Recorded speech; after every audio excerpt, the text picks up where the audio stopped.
in upper limb space.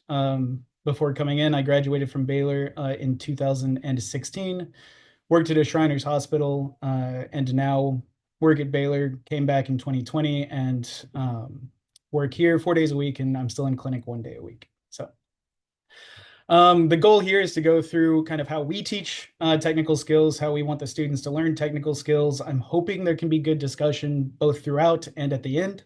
So I'll go ahead and get started. All right. So we're going to be going through the technical skills courses as they stand, as well as how we link them to the master's standards that we need to cover through the students' year here, their first didactic year. We'll be going through description of the content and the curriculum surrounding technical skills. How we grade technical skills, I think, is of great importance for everybody. And then discussing kind of the latest research around technical skills and where we see the course going in the future. So CAEP's technical standards, I just have listed here. We'll be coming back to it. Basically, there are certain items that we actually have to go through. So we touch on all of these, and I'll actually be going through how many times we touch on our standards. For those of you who aren't Baylor grads, because I noticed quite a few in the list there, we have two courses. So we have Technical and Safety Skills 1 and Technical and Safety Skills 2. They run side by side with our more device-driven courses. So this is more of a foundational course, and the device-driven courses in the fall semester being your upper limb O, ped orthics, lower limb O1, and lower limb P1 go with Technical and Safety Skills 1, and Technical and Safety Skills 2 in the spring goes with Lower Limb Prosthetic Management 2 and Lower Limb Orthotic Management 2, Upper Limb Prosthetics, and Spinal and Cranial, which is what the students are in right now. This does carry through a little bit, so the students meet all of those CAEP standards within the first year that I had on the previous slide. But we do get to go into advanced material science in their first residency rotation. So while the pie chart on the side is not meant to denote their actual amount of time they're spent with specific tasks in residency, those who are preceptors might have noticed that the students come to you with questions in that first rotation on failure and how you choose your metal upright thicknesses and what you do whenever one fails. And we try and encourage a lot of conversation in that first clinical rotation. So the way technical and safety skills works, and being a foundational course that's assisting those other device-driven courses. Projects are introduced inside of the device-driven course. So let's say in the case of lower limb orthotics 1, the students would be introduced to, you have a project on your solid AFO. To do that, they may not have at that point actually done sewing. So sewing might be a new skill for them in lower limb orthotics 1. So the new skill, in this case, sewing, would be introduced for the project within technical and safety skills. And then it's practiced inside of technical and safety skills. They then would use that within the project itself. So they would use their new skill within the class to complete the project. So sewing a dorsiflexion check strap, for instance. When the project completes, they are graded both on completion of the AFO as a whole, and that happens within the device-driven course. And then in technical and safety skills, they're graded on how well they completed the actual technical skills used during that project. So if we just introduced sewing, sewing would be a portion of what they were graded on, but they would also be graded on every technical skill up to that point as well.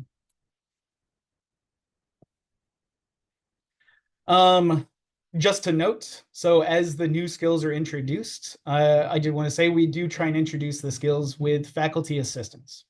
So in the case, still with an AFO, if we're drape molding plastic, the faculty might be in a two-person pull, the one who is going to be taking the proximal edge of the molds. So we're going to be making sure to take the plastic out with the student and help them with their initial pull. As soon as it's possible, though, we encourage the students, once they have seen it, to start to complete those skills with each other and just with faculty observation as opposed to faculty assistance.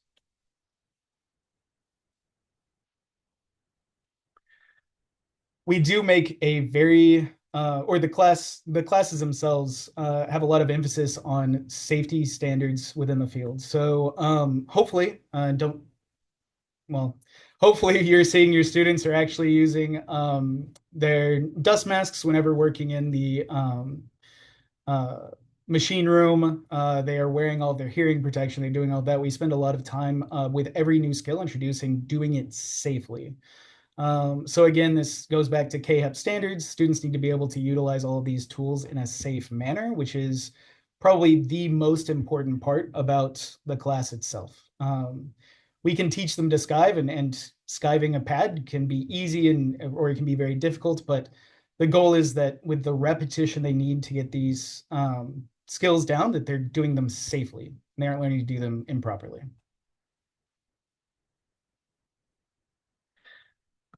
One thing that I know might be a talking point later on.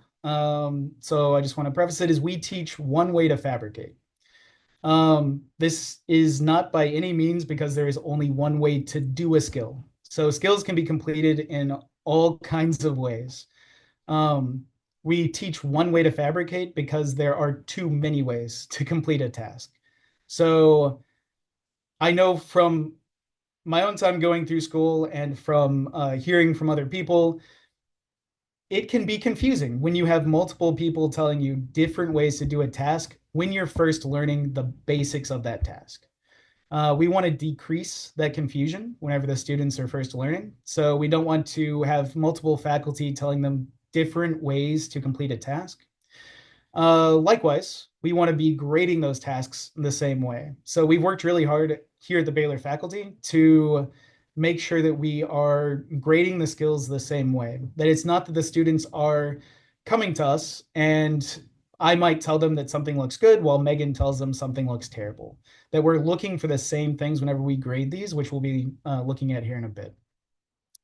When we do present the one way that we want them to fabricate something, we highlight that they're going to be learning more during clinic. So as they go through, we want them to be learning new ways to complete tasks, different ways that people have a specific way that they laminate or a specific way that they skive. We're trying to give them the knowledge to do this safely, but they need the experience and then eventually the agency over fabrication to actually complete these tasks in multiple different ways. So we give them no agency in school. We tell them one way to do it. And then whenever they get out, we're hoping as they get more comfortable and they learn more ways and get more agency over what they get to choose to do out in residency, that they can start to utilize different techniques. All right, so I have a polling question, three polling questions that I just wanted to run through. So this is extremely open-ended, and I don't know how well these questions are going to go, but we're going to try. So if you had a 30-year-old male patient enter your office for a custom thermoplastic solid AFO, knowing nothing else, let me see if I can actually get the poll to go. I'm going to launch a poll. So I have three questions based on that. First, question is, what materials would you use to cast the patient? And hopefully you guys are seeing the poll now. There's a second question on there. How do you cast the patient? And then a third question, how do you determine the material type and thickness for your AFO? Can I just get a confirmation from Megan? Can you guys see the poll? Okay. –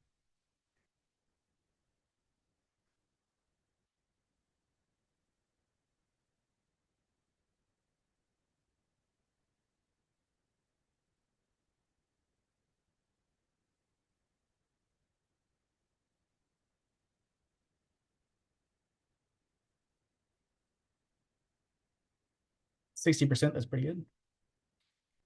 72%, even better. Close it down here in about 5 seconds. So any last minute?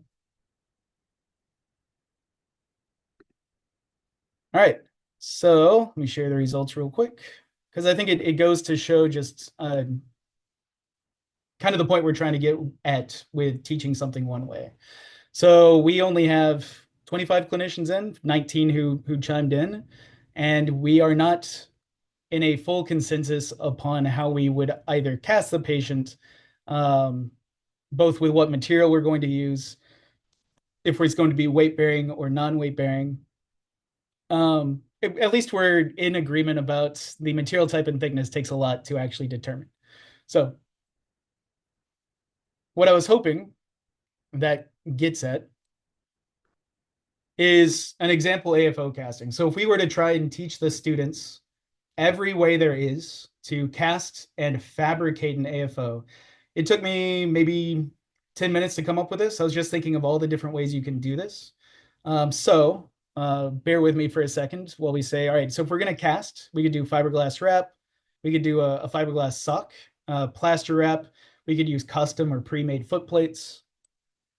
We could do a 1-part cast, 2-part cast, non-weight bearing, semi-weight bearing, full weight bearing. We could use a casting block, or we could do it freehand. Maybe we're casting in the OR, the patient's supine. Maybe they're sitting on a bed. Maybe the bed is adjustable height.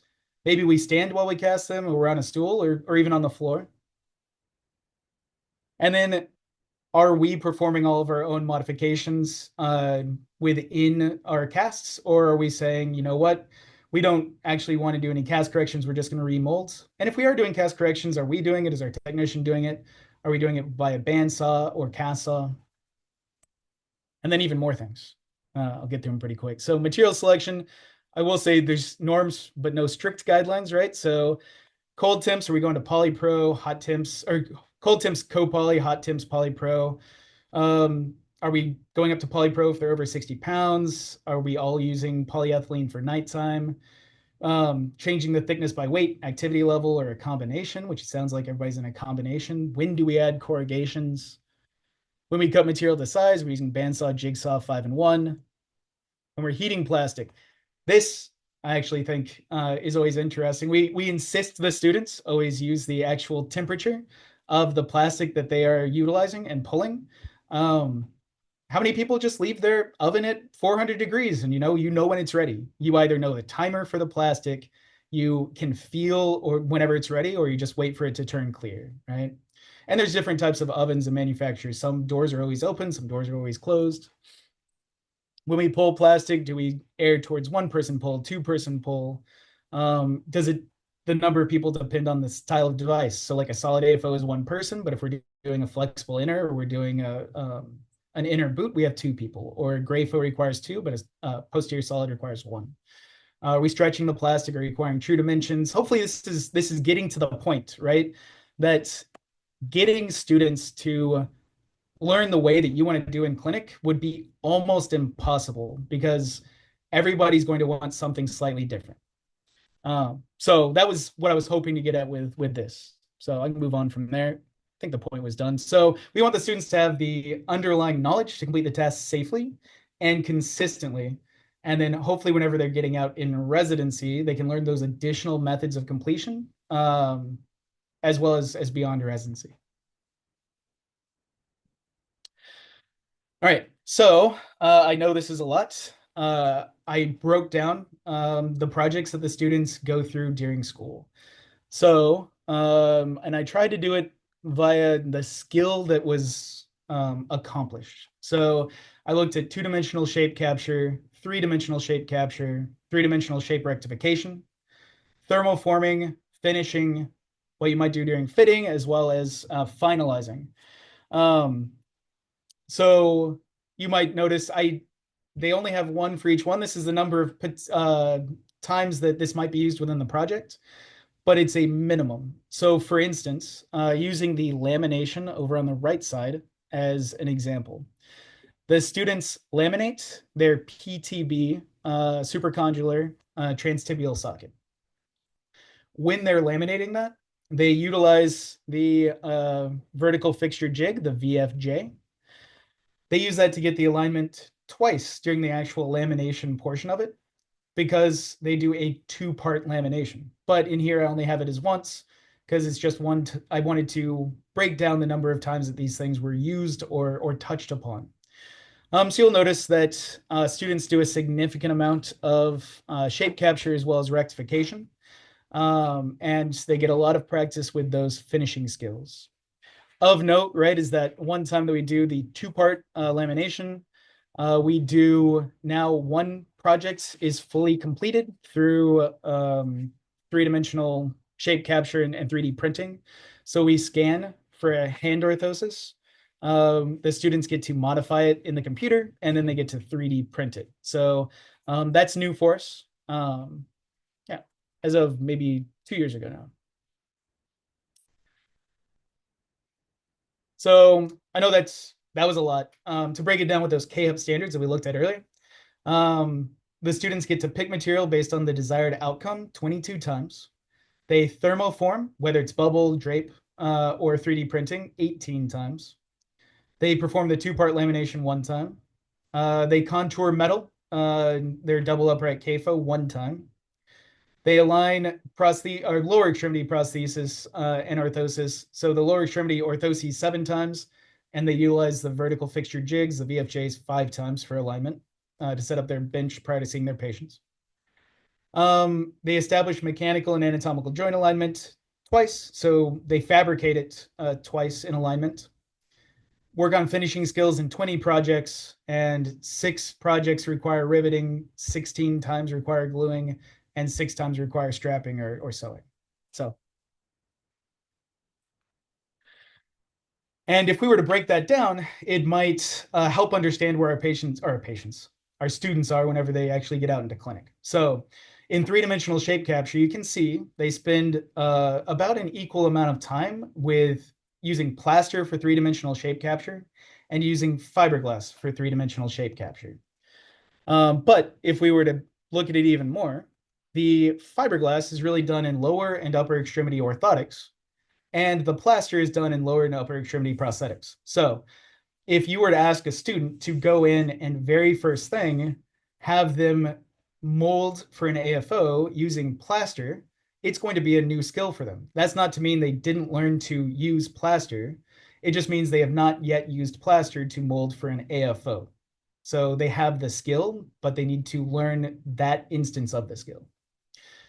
For thermal forming, it's the same thing, right? Our bubble forming happens in lower extremity prosthetics, and all of our drape molding happens in upper and lower extremity orthotics and upper extremity prosthetics.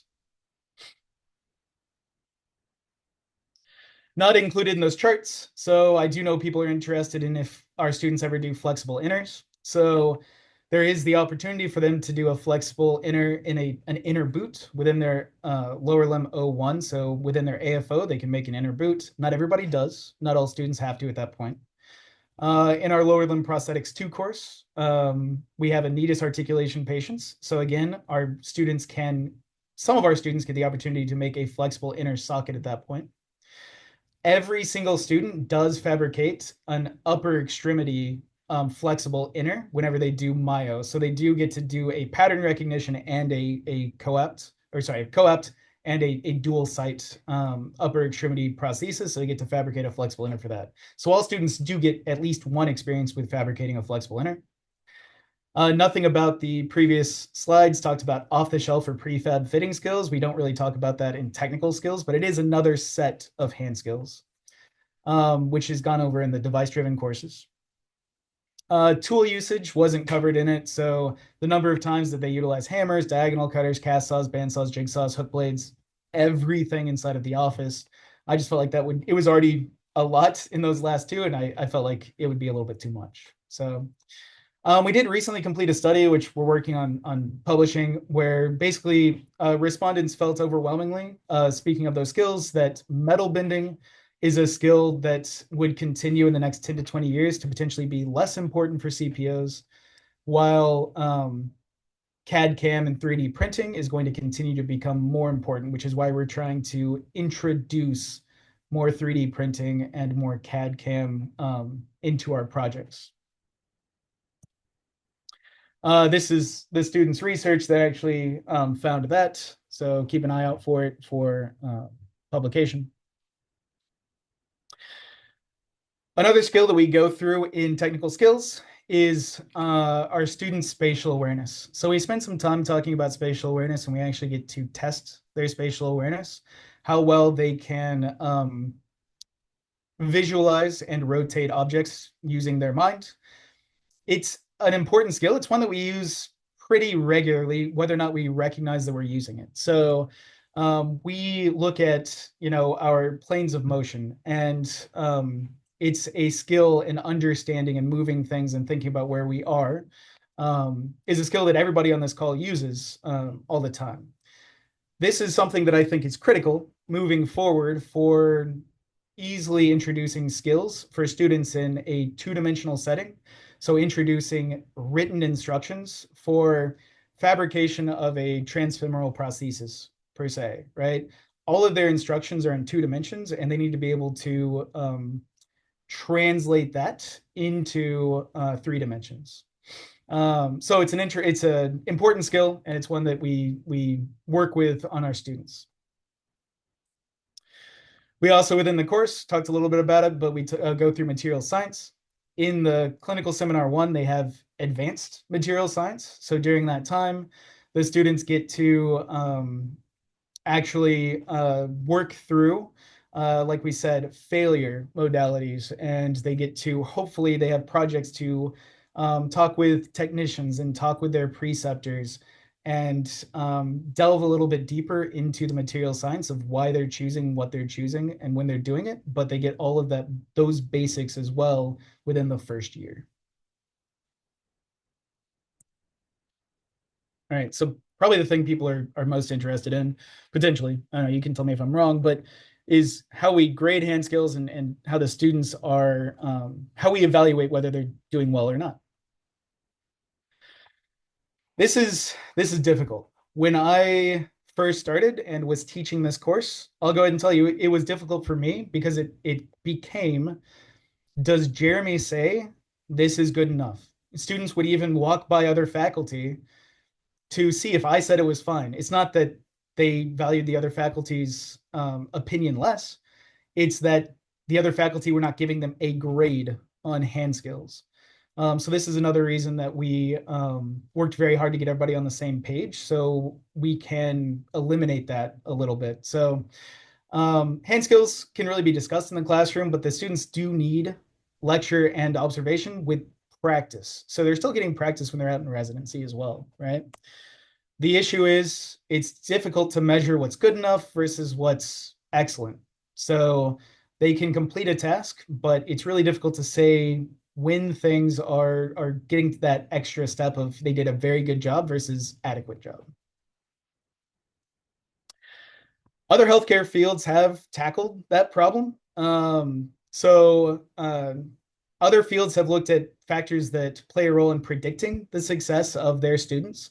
There's validated tests for psychomotor skills, visual spatial ability, perception. Some professions will actually give these tests during interviews. So they'll actually, in dentistry and surgery, they might actually say, like, this is a part of your interview is completing these tests, and it can predict how well you're going to do in the hand skills portion. I know from my original alma mater, UT in Austin, they now, whenever you go into engineering, they give a spatial awareness test, like the one we give our students. And if the engineering student scores below a certain threshold, they're introduced and added to another course. So they get extra coursework to work on their spatial awareness. So other fields have also developed simulations, virtual reality assessments, task-specific tools, which is hard to say, to try and objectively rate trainees' hand skills. They might look at, in surgery, not only did you complete the surgery, but what path did you actually take? What path did your hand move through whenever you were moving your scalpel, your hemostat, whatever, right?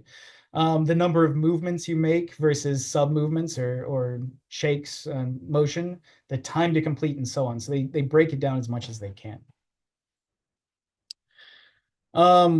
We try and look a little bit at spatial awareness. I do test the students on manual dexterity and grip strength yet, but there's nothing in our field to yet say if anything has a bearing upon their actual hand skills.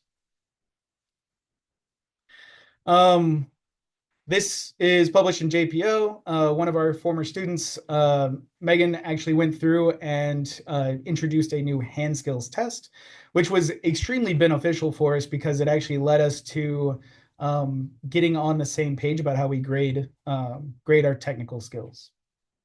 So if I can take you through, when we're working with the students and we are working on a student who is finishing a plastic device, now we're looking at not only is the shape the correct size whenever they're working on a plastic device, but were they able to actually modify it to where it was marked?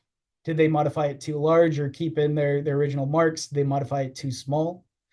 Um, did they have a wavy edge? As well as did they have too pointy of an edge of their plastic? Or did they leave tool marks? Did they leave tool marks on the edge, or did they slip and leave tool marks on the actual face? So this is one way that we look at grading for actually finishing a plastic piece of material.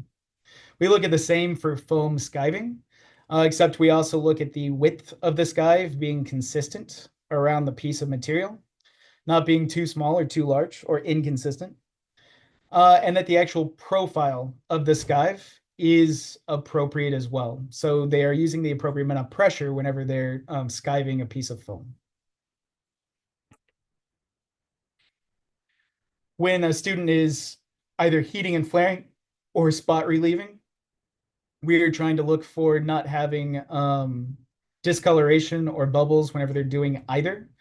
In addition, we're looking to make sure the profile of what they're actually accomplishing is what they were looking to do in the first place, as well as preventing waves in the material or being in the inappropriate spot for their spot relieving or heating and flaring. For riveting, we are looking at the tool marks of the actual hammer on the rivet heads. We want to make sure that the rivets are put on in the appropriate manner so the heads are on the correct side, they're not on the incorrect side, that the students have a flush inside that will be going towards the patient, and that they're actually doming their copper rivets, for instance, appropriately, or not over hammering their speedy rivets. At the end of technical and safety skills 1, so the one they do in the first year, they do have a portfolio where they have to go through a lot of these skills and turn it in, and that's where they get a lot of their grade from the technical and safety skills number 1, which includes plastic, grinding, heating and flaring, skiving foams, gluing, and then sewing and riveting.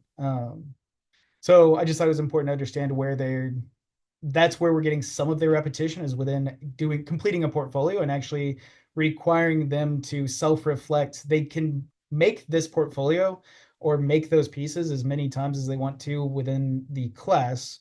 But whatever they turn in at the end, they've self-reflected that this is appropriate to what we're trying to get. So it helps with their self-reflection as well. All right.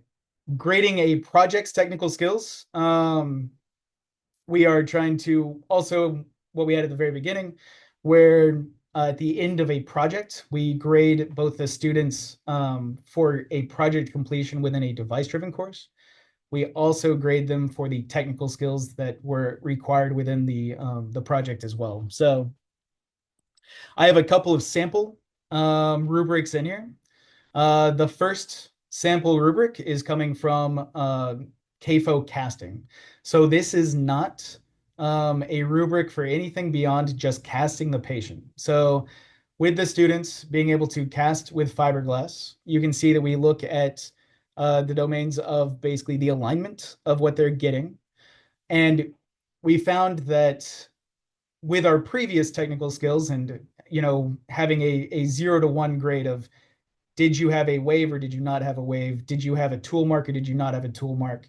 We found in rubrics for a full completion of a project, it was a little bit more appropriate to have anchors of how the students are being graded, more similar to how they would have in clinic. So having something that is a remake quality or something that you would need to remake being the lowest end of the spectrum, and something with both optimal function and optimal cosmesis being the highest end of the spectrum. And then in between, you can see suboptimal function or optimal function, but suboptimal cosmesis. So The first area here is looking at the alignment of the ankle, as well as the forefoot, shank, and knee. And a little bit more to the technical skills of actually wrapping. We're looking at, is the fiberglass wrapped evenly?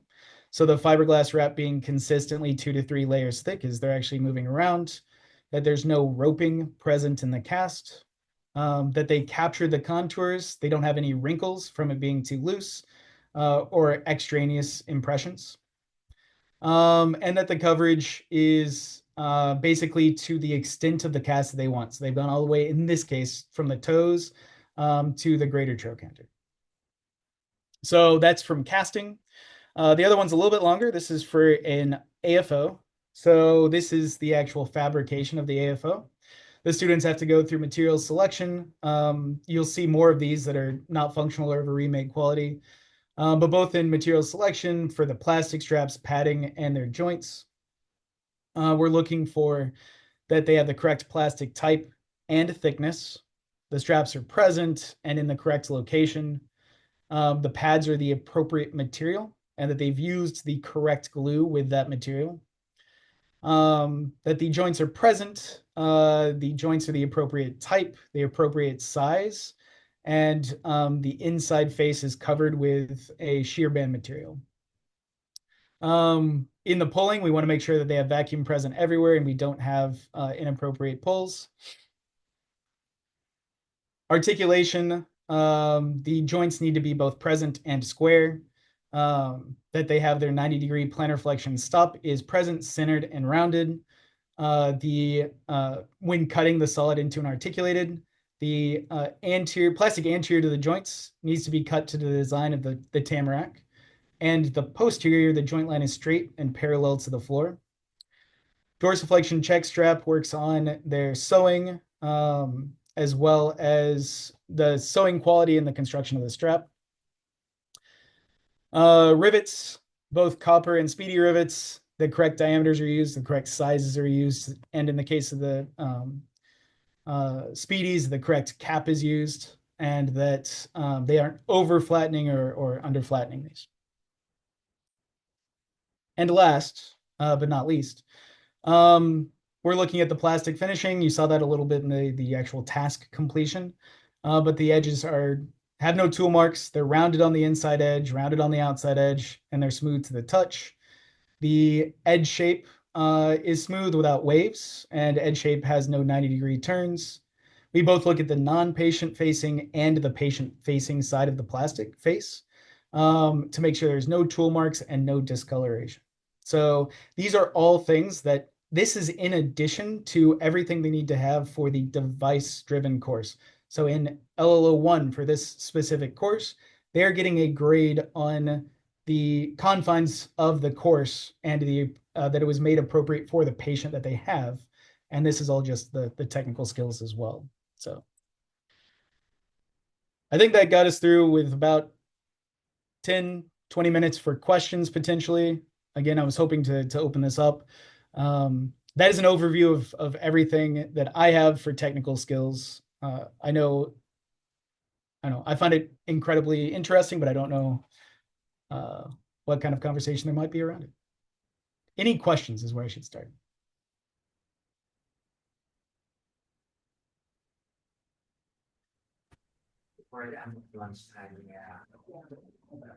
Jeremy, Yes. can you talk about a little bit about how once you developed the tools, how you kind of trained the other faculty members to match each other in their grading process? Yeah, absolutely. So in having the students start to complete these tasks, there wasn't a formal sit down with all of the faculty, but specifically before a project is completed, going through the tasks that we're looking for is more what we were going on.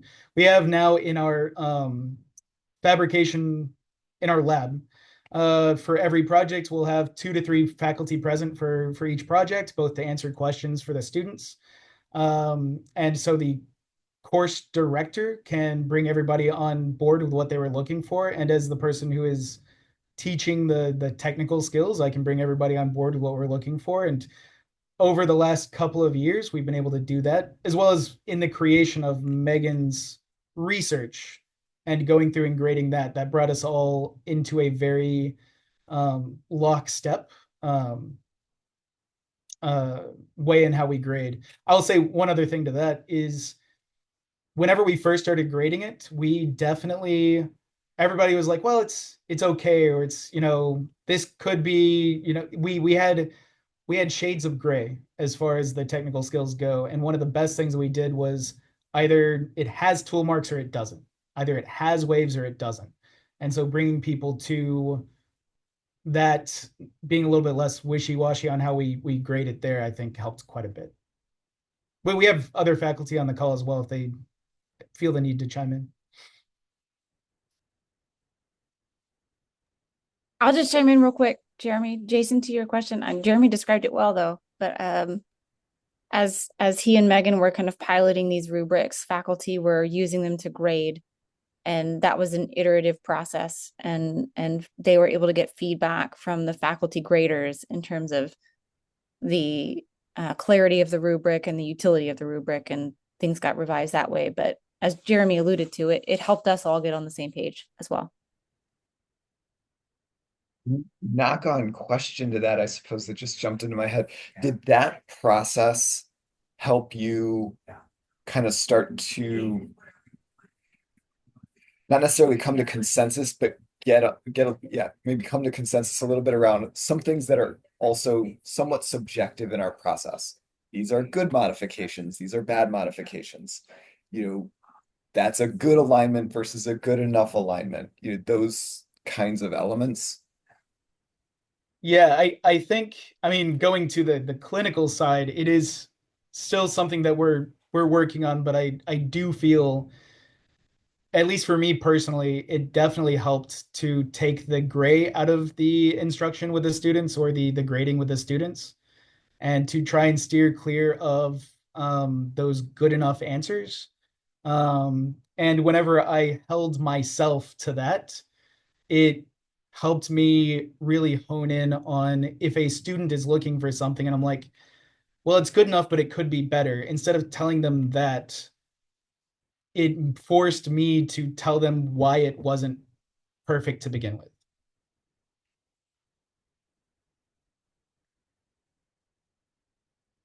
Great questions.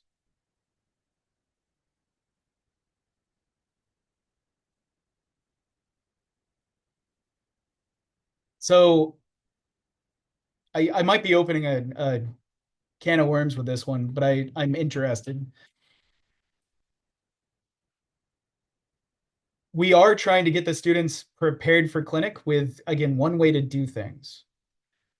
But is there a fundamental thing that people on the call are noticing that they would like to see more from the students on? A lack of understanding in some fundamental part of a technical skill. Not that they're not doing it the way I want them to do, but that they're doing it inappropriately. And again, it might be a can of worms, but I'm curious to hear the answer. I'm understanding that materials gets done during their their first rotation of residency, or their clinical rotation? So we do material science within the technical skills course. And then they get the opportunity for an advanced material science course within that first rotation. So they get it in both places. They get it in the first year, and then we go more in depth with those concepts in the first clinical seminar. So I would say from the residents that we've had, that's probably one of the maybe biggest areas for growth. And I don't know if it's just because they're learning it well, like at the same time while they're actually doing it in clinic. But material selection, especially like when we're doing adjustments or when we're having them fill out some work orders, And again, like you said, I know, I understand you guys are teaching one way and each clinic is like, "No, we never use copoly, we never use copoly, we only use polypro, or we never use polypro, we only use copoly." So Right.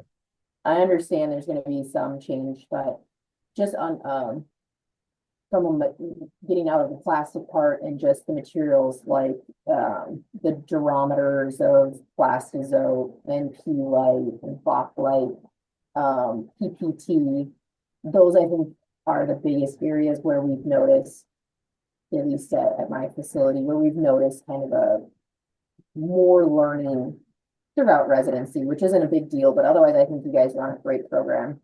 Your students come in ready to dive in and learn. Thank you. That's actually really helpful to know about the material science too.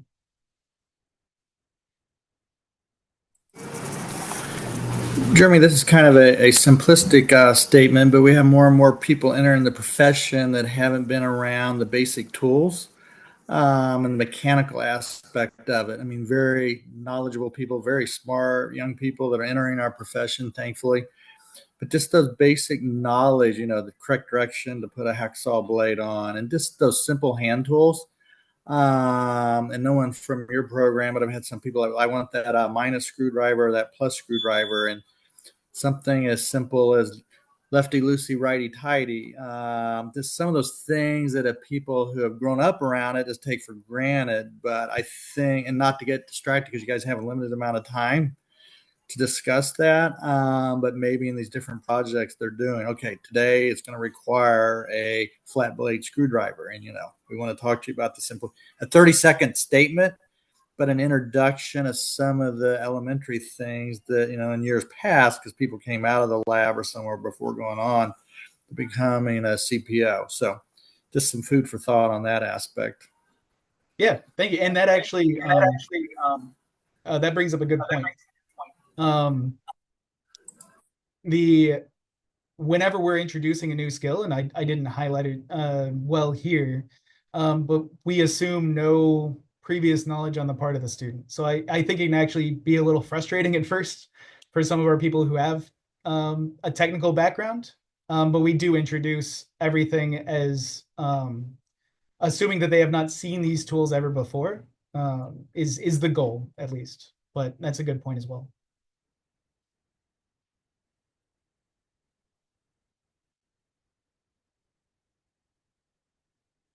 Hi, Jeremy. It's Joe. Good. Just speaking from a student's perspective, I do recall my first rotation being really unfamiliar with carbon fiber and how to work with that material specifically. It sounds like you guys have started doing lamination for BKs, which I think is great. I remember we did have one lamination project, but it wasn't for, I don't think we really did much grinding on it. And when my preceptor said, "Can you smooth out this carbon edge for me?" I'm like, I have no idea how to do that. So I think that integrating that is really good, and I hope that that will help prepare students for that as well. Thank you. And we do actually at this point, because that project gets graded in technical skills as well. They do have to finish the two-part lamination, and they get checked on the edges of the carbon fiber and everything as well. So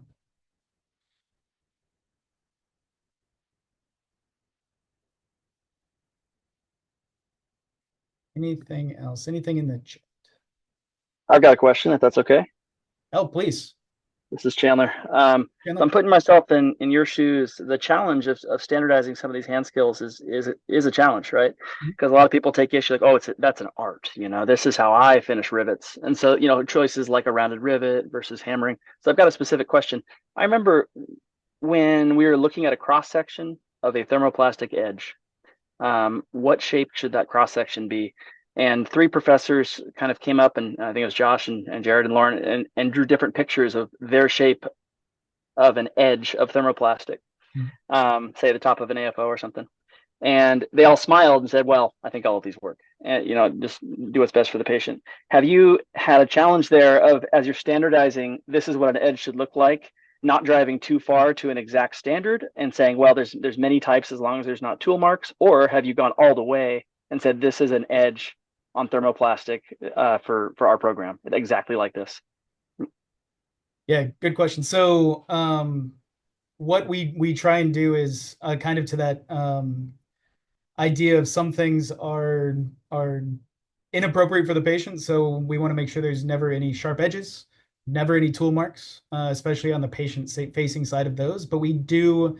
So this is where I actually introduced a engineering term. I know that I said quite a bit for some of the other faculty, but that we were looking for a fillet around the edge. So if I share my presentation one more time, and just go backwards, we try and look for the profile. We look for one similar profile. You're not incorrect that multiple will work. But we do go for, oh, did I go too far? I went too far. What? Here, it'll be right here. We are looking for the edges to be rounded on both sides. So using the engineering terms and what I try and go with students is I'm not looking for that flat edge, which is more of a chamfer. I'm looking for a fillet. So a nice rounded edge on both sides of the profile is what we're looking for. If that happens on both sides, then the end of your plastic doesn't end up pointy, sharp, anything like that. And it can also help when they're finishing both sides to do that, preventing the tool marks. So that's what we're going for. Again, like once they get out in residency and they're doing more more, or they're getting more experience and more repetition, that might evolve slightly, but that's just where we are and how we teach. No, I think that's beautiful. I know you're a perfectionist. I could see you driving much more detail, zooming even in further on that edge, right? And Okay. having sub preferences, but proud of you for stopping there. That's what I was curious about. Beautiful. Thanks.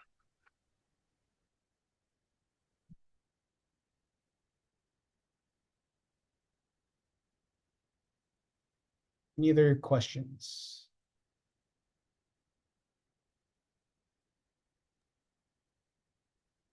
While people are thinking of their last minute questions, I'll give my little spiel. Make sure you take your quiz so that you can get your CEU credit. And then our next session is going to be with Ashley and Lisa on May 20th. They're going to be talking about professionalism and practice management. And I know that's a really big hot topic because clinical education is one thing, but then teaching the ins and outs of insurance and all the fun stuff that comes with actually being in clinic is a whole nother ballgame. So be sure to tune in for that one. And I'll ask one more time if there's any questions. I'll jump in there and Jason again. Jeremy, do you have any suggestions for those of us on the residency side who may be bringing students from all kinds of different programs, but especially when there's multiple mentors, multiple settings, I'm starting to imagine a process for one, assessing residents in the first week at a much more rigorous level, but then starting to again also get the mentors in some level of agreement to what is going to be acceptable from the residents early on. Oh, okay. I think I think there's multiple ways to maybe approach that, and it might depend on the mentors and what's available for them. Having samples of what is appropriate versus not, and might be a good thing to share with those individuals. I know when we were working through rubrics with the faculty, we had a sample of this is what we're looking for. Whenever we first had, so we had a sample of the material, a sample of the plastic, the skive, the so on. And that helped quite a bit. So I think that could help bring people in line. And I would love to see, to your first point of when people come in from different backgrounds, a test that we could give them and see where their hand skills are. We're not quite there yet, or we're not quite to other professions of being able to predict by giving something else spatial awareness and so on. But I'm hoping in the future we can have something like that where we can actually give an objective test to see where people are when they first get in.